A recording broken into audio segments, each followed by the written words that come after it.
Great wrestling mind. As Mike said, I know we're winding down here, and we don't want to keep you too much longer. But Mike, you want to do a quick little I'm word loving this. association? I really do. And Tyler, I know I put you on the spot. I didn't tell you I'm going to do this, so I'm going to throw a couple out. And if I've got 1,000 in my head, I you can't can even take this pick what time I to want to think of talk a to few. Bill about. All right. I want to start off, Bill. You don't have to do this in one word. Just tell me the first thing that comes to your mind when I say these names. Okay. I'm going to start with Stu Hart. Stu used to call me, or I'd call him, and I tell him I only have a minute. For 20 minutes, he'd be going, I used to go to school with your boss, and he Ed more than any human being other than my grandfather. I was with Stu and Helen at one of their last appearances at Madison Square Garden. I went up to their hotel room and they gave me an autographed baseball cap. Oh, wow. They signed. I have that down in Apter's Alley. Yeah. That's fantastic. How about we go with, I'm going to go with one of your favorites of all time, Mike, Rowdy Piper. Rowdy Piper? Why would he be a favorite of mine? Roddy was great because Roddy was a character, and I love characters. And I interviewed him dozens of times, and there's a lot of them on onewrestlingvideo.com. He was great. He was always willing to raise the voice and get really worked up on even simple questions I would ask him. It's rowdy for you. Yeah. Let's do the juicer, Art Barr. I only met Art Barr once. Actually, I didn't know him that well. I loved his character, but I can't give you a lot about him because I didn't know him personally that way. Well, I knew Sandy Barr very well, and Jesse Barr, who became Jimmy Jack Funk. I knew him very well. Yes. All right. Let's go with Art's best friend then. Let's talk about Eddie Guerrero. Oh, Eddie was great with me. Eddie was, anytime I'd be traveling with some of the guys, and I'd always see Eddie in the hotels after the matches, and he was always exhausted. Always looked exhausted because he put more than 1,000% into every one of his matches. Sweet guy. He was always so nice to me. Anytime I needed pictures taken of him or talk to him about anything, he was always terrific. Well, we want to stick with some charismatic characters. How about Muhammad Ali? The greatest of all time. I like your speed. I like your style, but your pay's so cheap, I won't be back for a while. So we also did boxing magazines beside the wrestling magazines.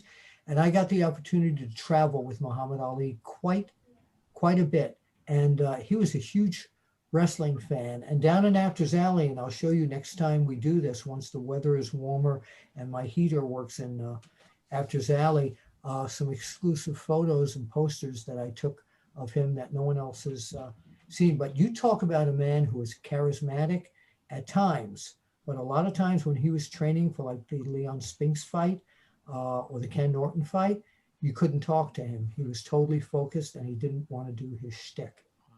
I still stay in touch with Gene Kilroy, one of his entourage who lives in Las Vegas at this point. Yeah. Muhammad Ali was one of my inspirations because I'm a character and I always loved what Ali became. I really did. And I always recite his poetry. You know how fast I am? You want to know how fast? I'm so fast at night when I go to bed, I cut out the light switch and I'm in bed before the light goes out. I used to do my imitation of him for him all the time. Because you mentioned your time in Toronto, let's bring up Frank Tunney. Oh, Frank was great. Frank was a businessman.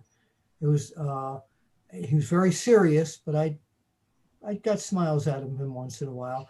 And he'd always be willing to pose with one of the wrestlers, not just to get his picture in the magazine, but because I asked. Yeah. We'll do a couple more with you, Bill, just because it's so fun. How about Andy Kaufman? We didn't get to talk about Andy. Oh, well, today. We never. Andy was I'm the guy who hooked him up with Jerry Lawler. That's right, in the book there, yeah. We are. Yeah, there's a whole chapter on that. I never found Andy's nightclub act funny. I loved him as Latka, on Taxi. I thought that was a great, and I loved him when he did Elvis. But I remember one time he took me to a comedy club in New York, and he had a plant I didn't know was Bob Zamuda, was his best friend and manager. And Andy started his act, and I was sitting at a table with Robert De Niro and Liza Minnelli and a whole bunch of celebrities. And Zamuda, about 5 minutes in, yells out from the front row, "Mr. Kaufman, what? F you." And he said the words. So Andy said, "Really? Well, F you." So Andy would go on. The guy would say, "No, I mean really." And this went on for 15 minutes. And no one was laughing. And yet they worked it. They kept it up and they worked it. The best time. Because he always wanted to be a bad guy. He was never a comedian. He was a bad guy. And I also introduced him to Fred Blassie and to Buddy Rogers, who were his heroes. That's right. They did that Breakfast with Blassie, I believe. Yeah. And he loved meeting Buddy Rogers. Buddy was one of his all-time heroes. He wanted to be Buddy Rogers. Okay, I got two quick ones, and then I'll let Tyler finish it off. I'd be remiss if I didn't ask you about Vince McMahon Jr. Unquestionably, you're fired. Vince Jr. Was pretty much always nice to me. He was a businessman.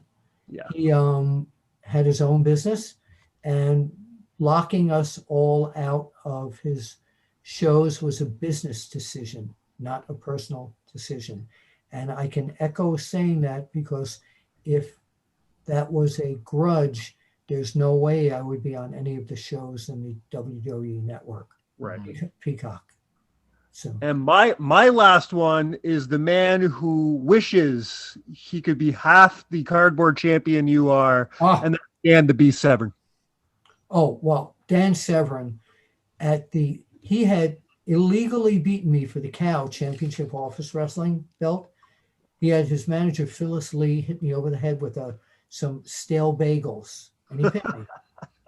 So he got the cardboard belt. But the end of the story is the year I was inducted into the Luthez Hall of Fame in Iowa, Dan Gable Luthez Hall of Fame in Iowa. Severn was being inducted that same year. And he got up and made a speech, and he mentioned me in his speech. And then he said, "I just want to let you know before Bill Apter comes up that this man is just cardboard." And out of his, I hadn't seen this belt in years, out of his attache case, he opens it up. He's got the UFC belt. He's got the NWA Wrestling Championship belt, and he pulls out the cardboard belt. That's amazing. And he used to put it under all his gimmick tables, and he gave it back to me that night. Oh, and you still have that at Apter's Alley? I still do. That's amazing. So, yeah, I'm still the Cow Championship Office Wrestling Champion because he did not defend it after he gave it to me. The commissioner, Dave Gerhardt, who was an executive with London Publishing, returned it to me. That's amazing. I'll do my last Severn, two. Severn, if you're watching this right now and you still want a shot at Wonderful Willie, you know where I am. You've been to my house, brother. Sorry, get carried away. Oh, man, I wouldn't want to be in Dan Severn's shoes right now. Let me tell you, those matches. I'm telling you, if I have it my way, the headline and all the dirt sheets next week is going to be Bill Apter challenges Dan Severn. Absolutely, it's a mutual challenge. And by the way, he calls me Wonderful Willie. Wonderful Willie. As he should. Yes, because Wonderful Willie is champion, and it's Willie, Willie, no Y at the end of it. No Y at the end. See, now you got me all worked up into my Wonderful Willie.